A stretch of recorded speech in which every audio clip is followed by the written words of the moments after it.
اللهم صل وسلم وبارك على سيدنا محمد وعلى آله وأصحابه أجمعين. زي ما وعدتكم إن أنا هعمل لكم فيديو منفصل بالشاورما السوري من أول العيش لحد الفراخ لحد التومية. أنا وفيت بوعدي وده الفيديو كامل، كل التريكات والحركات للشاورما السوري. هتعملي أحلى شاورما سوري في البيت أكنك بتاكلي من أحلى وأكبر المطاعم الشاورما السوري. خليكي بقى معايا وخليكي معايا في الفيديو لحد الاخر، لان زي ما بقولكوا كده من الالف للياء. فلو انتي بقى اول مرة تشوفيني، انا علا بدوي، ودي قناتي على اليوتيوب مطبخ علا بدوي بالعربي او بالانجليش مطبخ علا بدوي. في كل الحالات شرفيني بقى بالاشتراك بتاعك وتفعيلك لزر الجرس علشان يوصلك بعد كده كل جديد هنزله. يلا بقى نبدأ كده، ايه، بسم الله. وده كده كنت بعمل عجينة العيش بتاع العيش السوري. انا عملت 3 كوبايات من الدقيق، ده دقيق عادي من عند العطار، متعدد الاستخدامات او دقيق مخصص للخبز.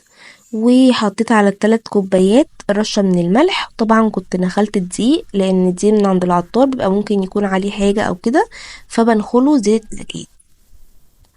وبدأت ان انا انزل بالمية تدريجي لحد ما العجينة معايا تلم وميبقاش فيه دقيق وتلم مع نفسها كده. وخلاص كده، لو عندك طبعا عجان هيوفر عليكي مجهود كبير. لو كمية صغيرة زي كده وعايز تعجنيها على ايديكي مش تاخد منك وقت خالص، 5 دقايق هتكون العجينة لمت معاكي. لو هتعملي بقى كمية كبيرة ربنا معاكي. زي ما انتم شايفين كده العجينة لمت معايا خالص، بصوا ناعمة وطرية والطبق بقى نظيف. هلمها بقى كده مع نفسها واغطيها بقى بستريتش راب او كيس بلاستيك كده زي ما انتم شايفين، واسيبها بقى تستريح كده على جنب. تعالوا بقى نعمل شوية مهلبية كده حلوين. مهلبية ايه يا علا؟ انتي بتعملي شاورما سوري؟ ايوه بعمل شاورما سوري، بس هقولكوا انا هحتاجها في ايه. خليكي معايا في لحد الاخر علشان في تريكات كتير قوي، فاستني كده واصبري وخليكي معايا لحد الاخر. بصوا بقى، جبت حلة وكله على البارد كده كوباية مية، عليها معلقة ونص من النشا، وهبدأ اقلب كويس قوي. ده المعيار المناسب والصح ان يعمل لك قوام المهلبية المظبوط. بس انا النشا بتاعتي مش عارفة مالها، مضروبة ولا ايه، فاحتجت ان انا ازود كمان معلقة ونص كمان. وهي على النار كده وانا بقلب ولقيت ان هي ما بتدينيش برضو التخن اللي انا عايزاه، فبدأت ان انا اجيب كوباية كده حطيت فيها شوية مية صغيرين قوي، وزودت عليها معلقة ونص من النشا، وهبدأ اضيفهم على النشا يعني على المهلبية اللي عندي دي. وتقليب بقى مستمر على النار علشان ما تتلسعش منك او تشيط وتعملك ريحة مش حلوة في الاكل. زي ما انتم شايفين كده بمضرب البيض وبدأت ان انا اقلب كويس قوي. وهزود بقى النشا زي ما قلت لكم كده، وهبدأ برضو تقليب مستمر كده على نار عالية لحد ما تبقى تخينة وبتبظ وتلز كده من كل حتة.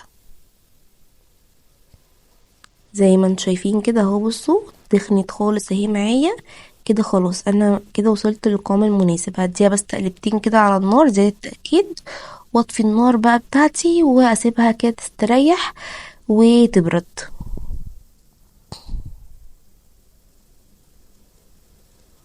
بصوا زي ما انتم شايفين كده اهو،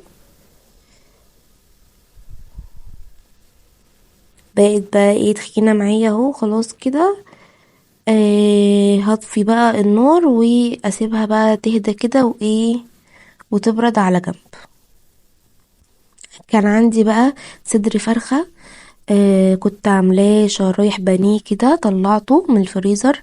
وبعد ما فك بقى هجيب كده شريحة اقطعها كده ايه طرنشات كده رفيعة خالص، عشان ايه نعمل بقى ايه شاورما الفراخ.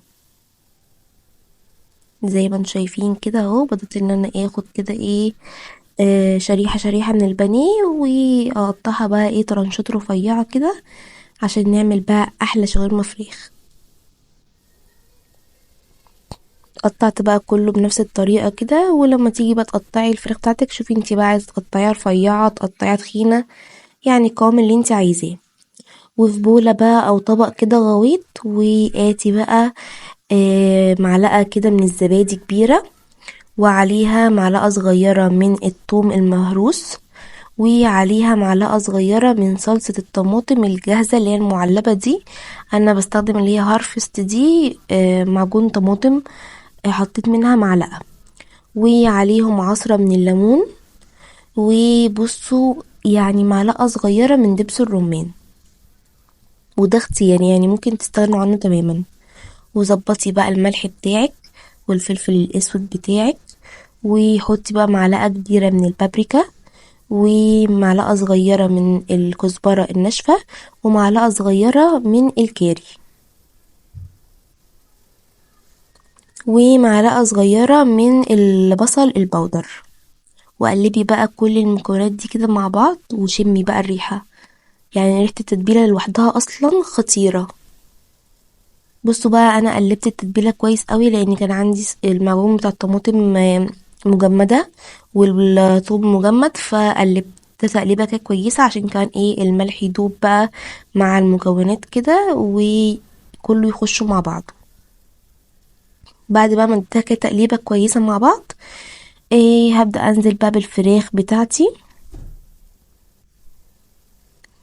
واقلب بقى كله مع بعضه، واسيبها في التلاجة بقى لحد ما نخلص بقية الشغل بتاعنا.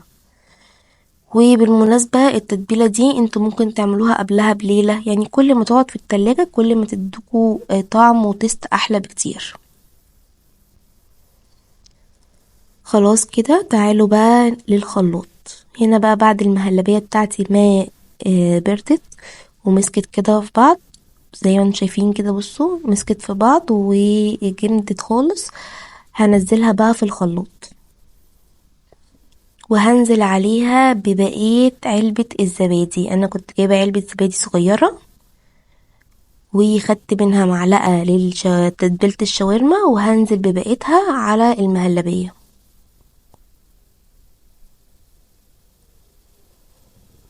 زي ما انتوا شايفين كده. لو انتي بقى مكملة معايا لحد هنا، انزلي بسرعة اشتركي في القناة وفعلي زر الجرس، علشان بعد كده اي حاجة ننزلها توصلك على طول. وما تنسيش بقى اللايك. بصوا بقى بعد ما حطيت الزبادي، نزلت بقى بمعلقة صغيرة من الثوم المهروس، وجبت بقى كيسين مايونيز اللي هو الكبير ده، وهنزل بقى بيهم على المكونات بتاعتنا. وهحط بصوا رشة من الملح، يعني حاجة كده لا تذكر من الملح. طبعا بقى انتوا لو بتحبوها حادقة يزودوا الملح، بس هي ما بتحتاجش ملح كتير يعني، يدوك بصوا يعني اقل من معلقة صغيرة، ربع معلقة صغيرة. وهشغل بقى الخلاط بتاعي على كل المكونات بتاعتي كده زي ما انتوا شايفين.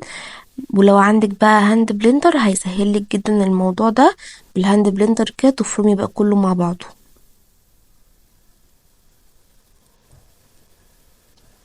هنا بقى نزلت الخلاط، قلبت كده المكونات بتاعتي تقلبتين، وهرجع بقى برضو اشغل الخلاط تاني علشان كل المكونات بتاعتي تخش مع بعض. بصوا بقى دي احلى طريقة للتومية، هتاكلوا تومية زي بتاعة المطاعم السوري بالظبط.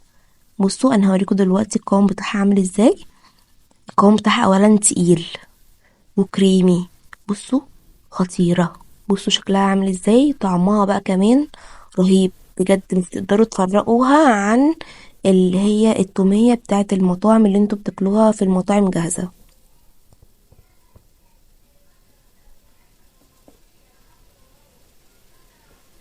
بصوا عاملة ازاي بجد، يعني هتندموا لو ما جربتوش الطريقة دي للتومية. عملتي لايك ولا لسه بقى؟ بصوا بقى هنا بعد ما العجينة بتاعتي استريحت، بصوا بقى بقت ايه، يعني ناعمة خالص، طرية خالص، مش محتاجة اي حاجة بجد.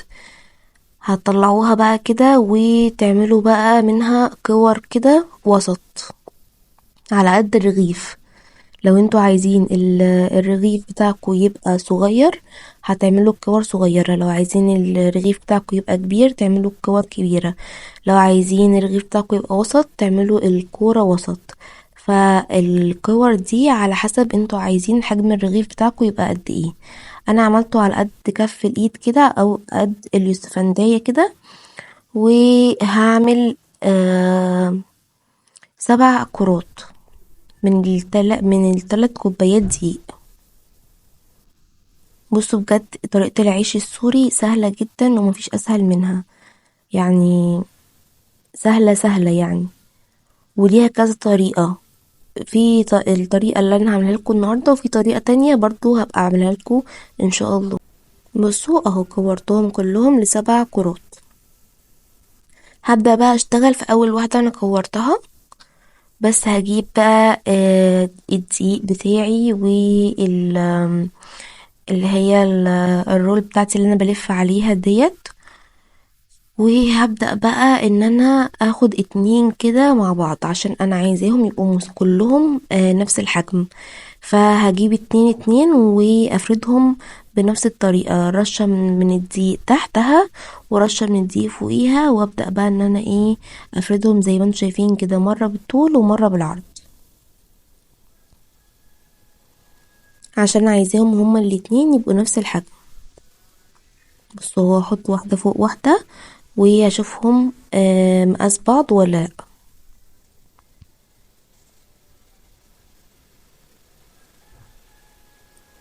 وهعمل بقى كله بنفس الطريقة كده، افرد 2 علشان انا عايزاهم يبقى كلهم تقريبا نفس الحجم ونفس السوا. ايه رأيكم؟ مفيش اسهل من كده.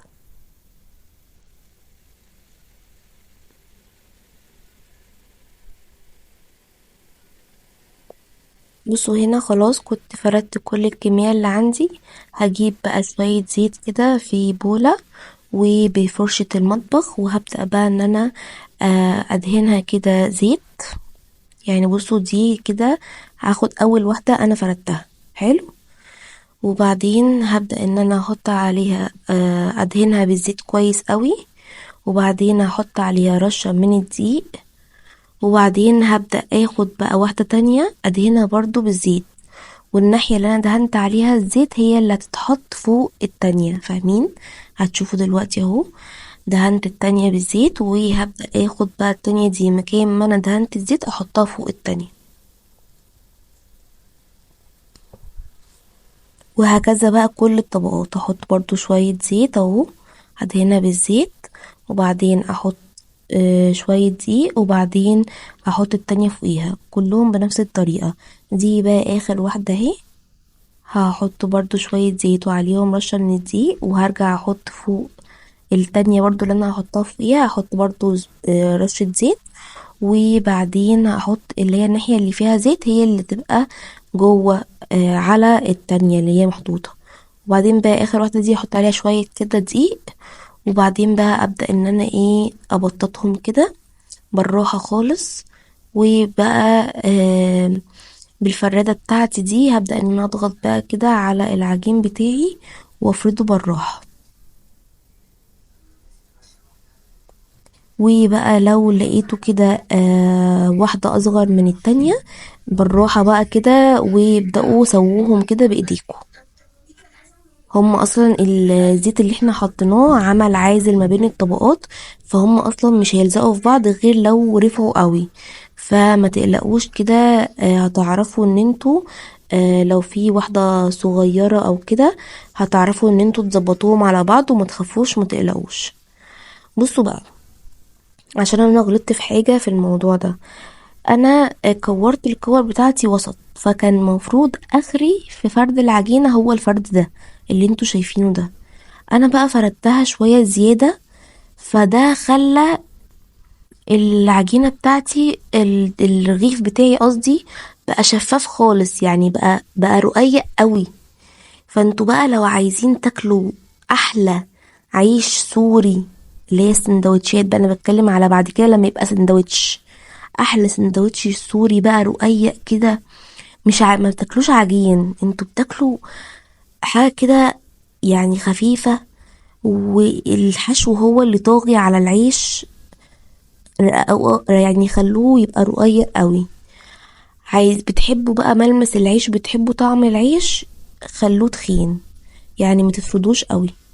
بصوا هنا انا بعد ما قلبته على الناحية التانية، بدأت برضو ان انا اساوي كده، ايه كان بيبقى اللي تحت مش مفروض قوي، فبرجع ان انا افرده بايديا كده، وبعدين افرده بالنشابة بتاعتي او الفرادة زي ما انتوا شايفين كده.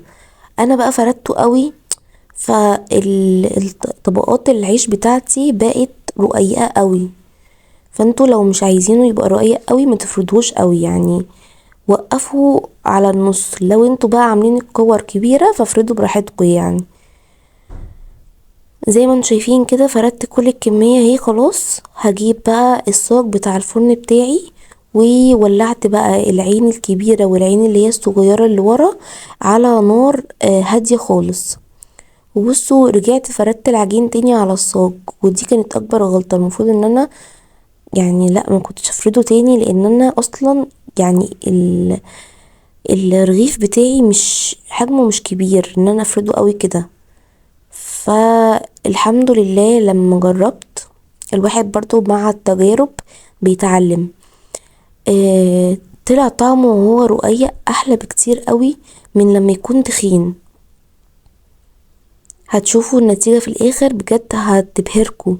خليكم معايا لحد الاخر، هتشوفوا النتيجة بجد رهيبة جميلة جدا. بصوا بقى هنا انا كنت بحاول ان انا اوازي كده بين العينين علشان كل ناحية من العيش تاخد من الحرارة زي ما انتوا شايفين كده. بعدين لقيت ان الصاج مش مظبوط، فقفلت العين اللي ورا، وبدأت ان انا بقى الف الصاجة كده على العين اللي هي الكبيرة اللي هي اللي بره دي. بدأت ان انا بقى الف الصاج بتاعي بحيث ان كل حتة في الصاج من العيش تاخد حرارة. زي ما انتوا شايفين كده بقى لونه بدأ يغير اهو كده. واول ما لونه يغير كده انتوا تعرفوا ان هو خلاص كده استوى. العيش ده مبياخدش وقت خالص على النار، بالظبط 10 دقايق او اقل من 10 دقايق هتلاقوه بقى خلاص استوى. بصوا كده الناحية اللي انا قلبتها دي كده خلاص استوت، هو كده استوى، ده السوا بتاعه كده خلاص. بصوا بقى هجيب صينية وهجيب عليها فوطة من فوط المطبخ، وهبدأ بقى كل طبقة اطلعها اغطيها بصوا زي ما انتم شايفين كده، بصوا شفاف ازاي، خطير رفيع خالص.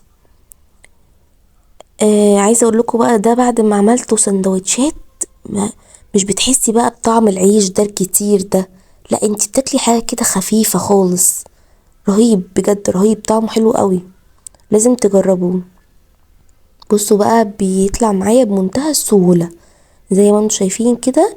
كل ما اطلع طبقه اغطي على طول بالفوطه علشان ما ينشفش معايا، ودي خطوه مهمه قوي، لان انتوا لو سبتوه مكشوف هينشف معاكوا وهيتقلب لحاجة تانية خالص. بصوا اهو بدأت ان انا بقى اسلك كده بالراحة كل الطبقات من بعض، وطلعت كلها من بعض. عادي بقى لو لقيتي كده حتة من الحروف كده مش مظبوطة، ده عادي. تعالوا بقى نعمل الشاورما الفراخ. بعد بقى ما الفراخ بتاعتي قعدت كده في التتبيلة ساعة كده، جبت بقى الطاسة بتاعتي كده، حطيت فيها معلقة صغيرة قوي من السمنة، مش عايزين سمنة كتير يا بنات، وعلى نار بقى عالية. بصوا انا نقلت الطاسة بتاعتي على النار على العين الكبيرة علشان انا عايزة نار عالية. واول ما السمنة بتاعتي تسخن هنزل بقى بالفراخ وهفردها كده في الطاسة علشان تاخد بقى صدمة كده وتبقى كلها واصلة للنار وكلها واصلة بقى للحرارة زي ما انتوا شايفين كده. ومش هقلبها خالص، هسيبها بقى كده على نار عالية. هتلاقوا بقى الصوص اللي فيها ده بدأ ان هو يخس خالص ويختفي، ولما بقى تاخد صدمة من تحت ابدأ اقلبها. وبقى سيبوها كده شوية، يعني متفضلوش تقلبوا فيها باستمرار، لا، يعني يدوبك بس اللي تحت ياخد صدمة تقلبه علشان الناحية التانية تاخد صدمة. خلاص كده الناحيتين خدوا صدمة وغيروا لونهم، سيبوها بقى كده 10 دقايق وتقلبوا.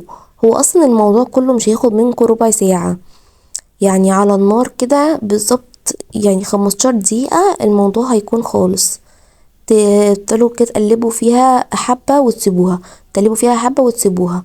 بصوا بقى اول ما الصوص عندي اختفى وخلاص الفراخ عندي استوت، جبت بقى فلفل الوان من اللي احنا كنا مفرزينه شرايح للشاورما، طلعته بقى من الفريزر ونزلت بيه على الفراخ بتاعتي، وعشان هو مجمد سبته بالظبط 3 دقايق، فك بقى كده وخد من طعم الشاورما. وخلاص بقى تقلبتين كده على نار عالية وهطفي النار، وخلاص كده الشاورما بتاعتي تكون استوت، وهتاكلوا اطيب واحلى شاورما فراخ ممكن تاكلوها في حياتكم بجد. جربوا الطريقة دي واستحالة بعد كده تبطلوا تعملوها، بجد حلوة حلوة حلوة حلوة حلوة.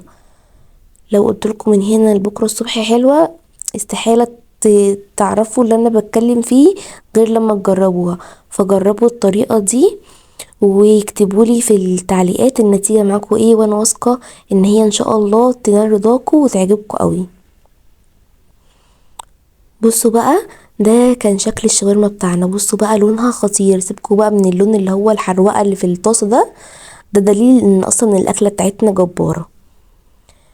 بصوا بقى العيش بتاعي زي ما انتم شايفين كده الحروف في حتت متقطعه ولا يشغل دماغكم، دي بقى كانت متلسوعه كده شويه علشان دي كانت اخر واحده متوصله للصاجه، فخدت لسعه كده بس ولا يهمنا.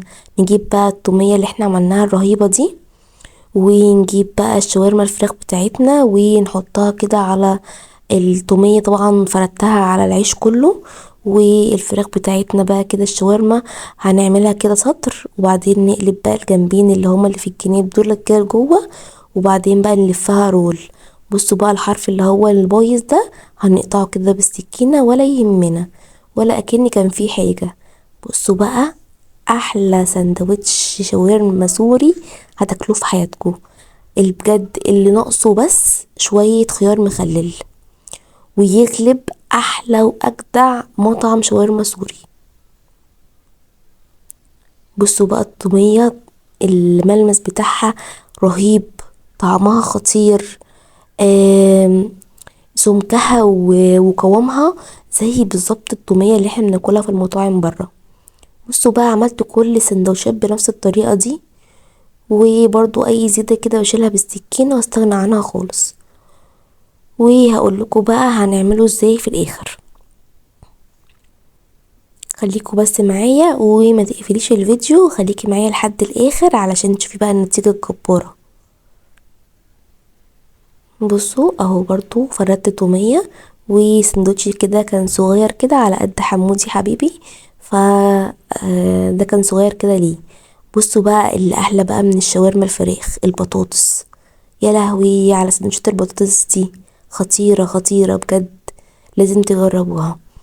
جبت بقى ايه، طلعت من البطاطس اللي احنا كنا مفرزينها مع بعض وقليتها كده اديتها تقلية كده حلوة، وجبت بقى السندوتش العيش بتاعنا ودهنت تومية كده في العيش كله، وهرص برضو البطاطس بتاعتي كده رصة محترمة، واجيب بقى شوية كده من الجبنة اللي هي الميكس بتاعة الحمد اللي احنا كنا جايبينها في المشتريات بتاعتنا بتاعت الشهر، وعلى البطاطس بقى كده ونلفها برضو الجناب اللي هي اللي بره دي اللي جوه، ونلف رول كده سندوتش بتاعنا. بصوا بقى خطير سندوتش البطاطس ده، جامد بجد، احلى من الشاورما كمان 100 مرة. يعني انا بالنسبة لي بصراحة بعشق اللي هو السندوتشات البطاطس دي قوي، تنفع بقى غير بقى ان هي تبقى غدا عشاء بقى بالليل كده، او مثلا رايحين الشغل تعملوا بقى سندوتشات كده تقضوها معاكم الشغل، بتبقى حلوة قوي. بصوا بقى على صينية كده عندكم تكون يعني ما بتلزقش، او جريل او اي حاجة، وابدأوا بقى تجيبوا السندوتشات بتاعتكم، بس اهم حاجة تحطوها على اخر لفة حطيناها، يعني اخر لفة لفيناها هي دي اللي تبقى على الصينية. فاهميني؟ اكيد انتوا فاهميني ان شاء الله تكون يعني كلامي وصل لكم وانتوا مستوعبينه. وبعدين بقى ايه تضغطوا كده باي حاجة زي ما انا بضغط كده، وتقلبوها على الناحية التانية. الموضوع ده بالظبط مش هياخد منكم 5 دقايق، هتكونوا بصوا مخلصين. بصوا هياخد بقى لون ذهبي كده من الجنبين، وخلاص كده طلعوه بقى وكلوه بالهنا والشفا. بصوا واخد بقى لون من الجنبين ويكمل سواه وخطير خطير. والجبنه اللي جوه جوه البطاطس، سندوتشات البطاطس ساحت، وحاجه عظمه عظمه. بصوا بقى هنقدمه بقى كمان مع شويه آه لفت مخلل اللي احنا عملناه مع بعض، وبقية التومية اللي فاضلين، وبالهنا والشفا. هفتح لكم بس كده كام واحد. ده اللي هو الفراخ الشاورما. بصوا الفراخ من جوه جوسي ومستوية. بصوا طعمها خطير، والتومية مديها طعم حلو قوي. والبطاطس برضو الجبنة كانت ساحت ومديه طعم كده مع البطاطس مع التومية. حاجة كده رهيبة رهيبة بجد. والعيش رقيق ومش تخين. حاجة كده لازم تجربوها. قولولي بقى رأيكم في التعليقات، وانا مستنية رأيكم بفارغ الصبر في التعليقات. دمتم في حفظ الله وفي سلام الله. يلا بقى سبسكرايب ولايك وشير. باي باي.